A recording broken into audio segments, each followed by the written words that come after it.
What's up, guys? My name is Jake. Welcome to Cancelled, Episode 2. This is the show where we look into pretty much anything that was eventually cancelled. The Disney company has always tried to experiment with new ways to expand the reach of entertainment without having to build a massive theme park. Even though it's debatable on whether or not a third theme park complex in North America would work as well as the other two, Disney was trying to achieve something that provided kind of the same effect, just without having to build another park. Most people who have been to the Florida parks are familiar with Downtown Disney, and located in the west side portion is something called Disney Quest. A revolutionary indoor theme park filled with cutting-edge games and attractions the whole family will love. A next generation of family entertainment all encapsulated in one structure. But Disney had a lot more planned for the idea than just one location. In fact, what most people don't know is that Disney had already built another one in Chicago, which only lasted 2 years. So why did this promising Disney Quest idea fail? Well, let's go back to the mid-90s. Michael Eisner was CEO of Disney, and in Florida, Downtown Disney was continuing to expand as revenue grew. Their 1989 dabble into the adult nightclub market was proving to work well with their target demographic, and it was time to expand further. Disney was planning on developing another 60 acres of land on the west portion of the site. While this was happening, Disney was working on a big idea. The company was looking into providing regional entertainment much like at their parks. The problem is, though, building a theme park in, say, Toronto or New York would be expensive, and while it probably would become profitable after multiple years, Disney was looking into something they could do just with better profit margins. A $2.3 billion park could, say, take 11 years to become profitable, where something smaller, say a complex built for $100 million, would take much less time and still provide the same core entertainment of what they wanted to do. This fact was hammered in even more with the Disneyland Paris financial bomb just a few years prior. With the considered local park that was planned to be Disney's America now abandoned, Imagineers were tasked to create something innovative yet relatively cheap. What they came up with was Disney Quest. A completely indoor theme park filled with cutting-edge, interactive games and experiences. A multiple story structure would be filled with brand new technologies crafted just for guests, such as interconnected virtual reality games and large simulator bays. There would be a variety of classic and new arcade games, food offerings, as well as lounges, plus all of these attractions would be contained in one 5-story, windowless, 100,000 square foot building. Now, Disney had big plans for this. The idea was to build these Disney Quest structures in major cities throughout North America. They would cater to the public who wouldn't necessarily have the means to travel all the way to California or Florida for a Disney attraction. The idea was pretty great too when you really think about it. People love to try out new technology. I've heard plenty of stories from people who first saw and tried touchscreens at Epcot in the early 80s, and they were just absolutely dazzled by it. I mean, if it was the late 90s and I knew I could go check out VR at a Disney Quest location downtown, I'd probably go see it. And I think that, among other attractions, would draw in visitors. So with this idea, the first location of many would open in the new portion of Downtown Disney in 1998. A few years prior, in 1996, a subsidiary of the Walt Disney Company was created called Disney Regional Entertainment, which would operate the new facilities. With this, Disney Quest in the west side portion of Downtown Disney opened on June 19, 1998. Disney was continuing with their plans for the Disney Quest properties when the company announced their second location, which would be in the downtown core of Chicago, at the intersections of East Ohio Street and North Rush Street. The indoor cyber park was to be around 90,000 square feet and tower 5 stories, very similar to the one already built in Downtown Disney. But this wasn't where their expansion plans stopped. In December of 1998, the Baltimore Sun reported on Disney's official plans to build a Disney Quest structure on Market Street in Philadelphia. This was an $150 million development, which would have included other developers, and would have been right after the Chicago project. Along with the announcement of the Philadelphia project, Disney also announced they had preliminary plans to build a Disney Quest location in New York and Baltimore. All of these included an 80 to 90,000 square foot 5-story structure, all featuring what was already built in Florida. In fact, the Florida complex in Downtown Disney was doing pretty well, as it was quite popular with guests. With this, Disney was moving forward with their Chicago location, and in June of 1999, the location opened officially to the public.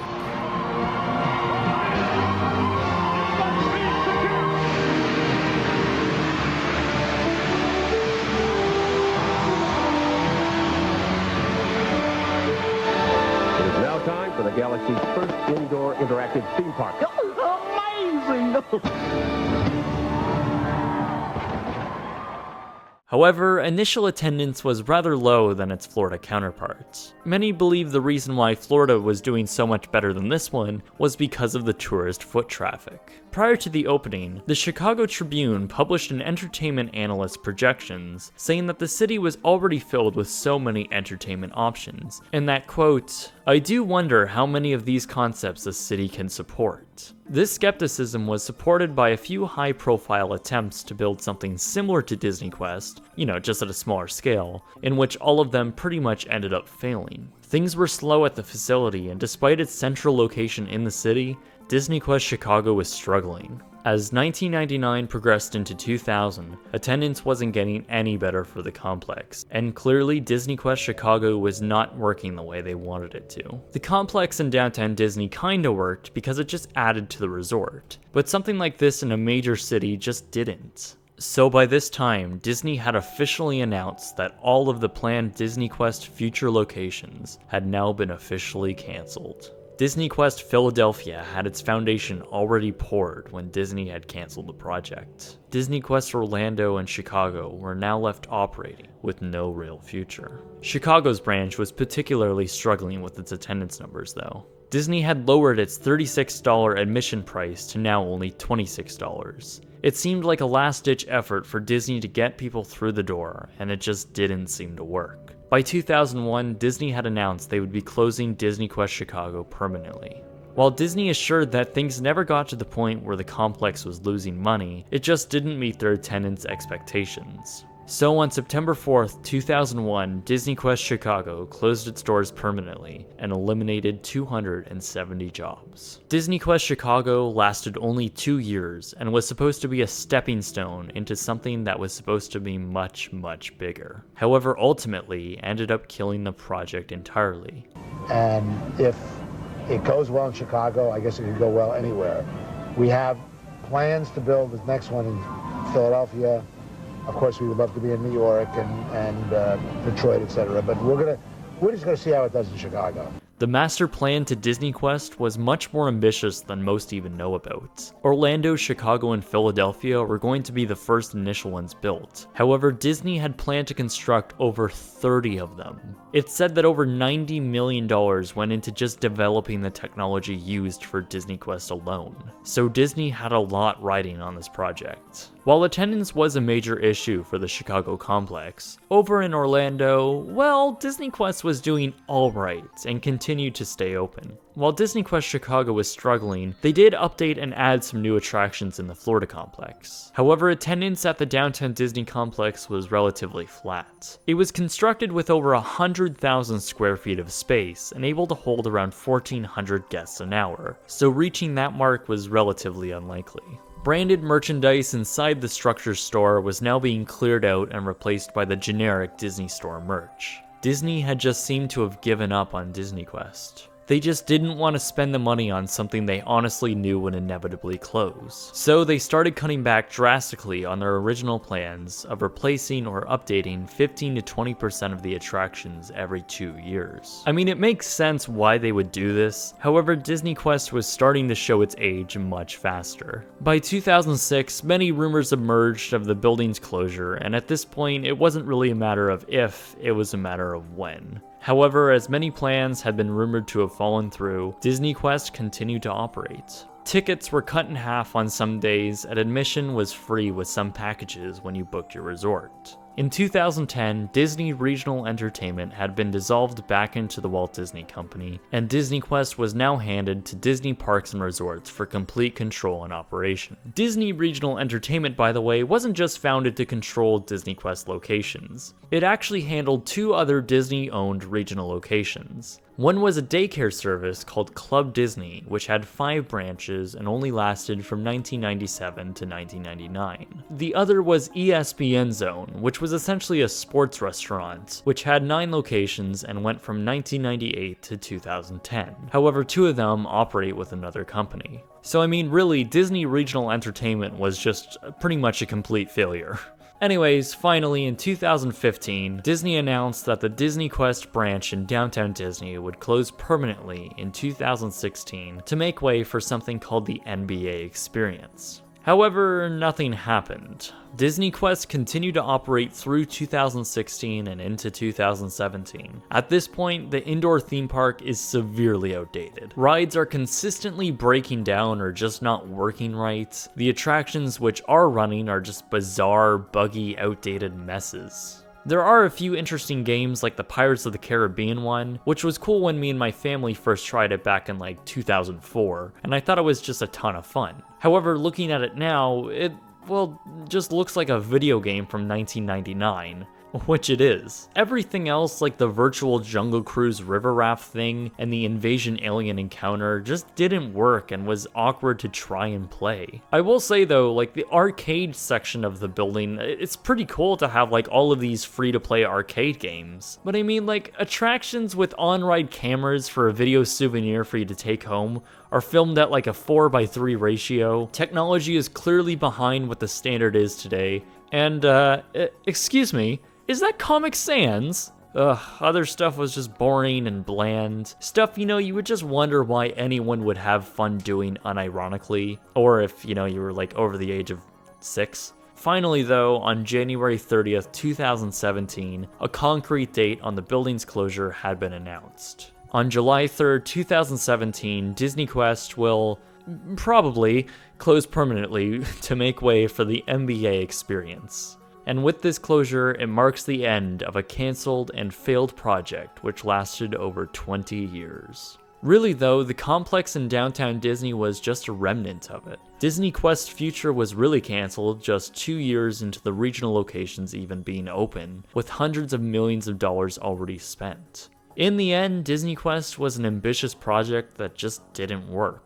While Disney Quest Downtown Disney sorta worked, the complex in Chicago was just never able to grow the way Disney had hoped. Many claim that it was just too forward-thinking for an entire family to spend money to see, with theoretically their children only being the ones who may be interested. Today you may think that's very different, and well it is, but keep in mind this was the late 90s and early 2000s. This meant the entire family, like Disney was trying to market to, all wouldn't have fun. Competition like Dave & Buster's and GameWorks already had a pretty good grasp on the market, and by the end Disney Quest was really only serving a niche market for people who like Disney and high-tech video games. Orlando's Disney Quest relied heavily on tourist traffic, where the idea of these buildings being located in major cities across North America would have to rely heavily on local traffic. Chicago proved it just wasn't sustainable like that. Considering that each one would cost $80 to $100 million to build, it just wasn't worth the risk. What if, say, Disney Quest Nashville makes way more money than, say, Disney Quest Toronto or Cleveland? It's a gamble worth hundreds of millions of dollars that Disney was just not going to bet. Though even reading reviews of people who experienced Disney Quest in the early 2000s, all just had a meh reaction.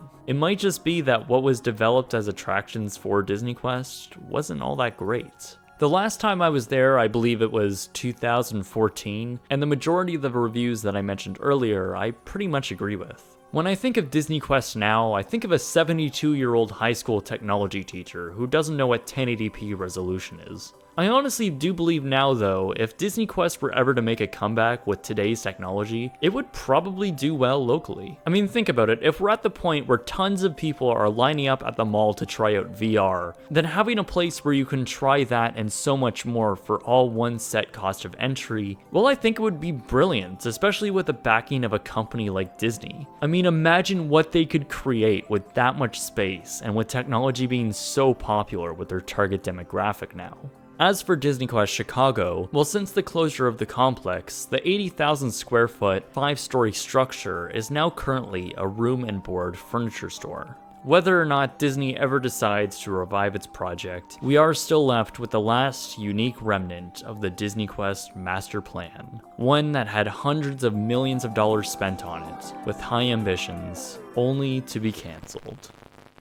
Anyway guys, thanks for watching this episode of Cancelled. If you like the show or anything else that I make, please consider donating to us on Patreon. There you can access perks like seeing videos days before it comes out on YouTube, having your name at the end of the video, and even access to scripts while they're being written. Thank you so much for your continued support on Patreon and everywhere else. My name is Jake, follow us on Twitter, Instagram, and Snapchat, and thank you very much for watching. Quick wit, but nothing good to say. Try to be a Mrs. Hemingway.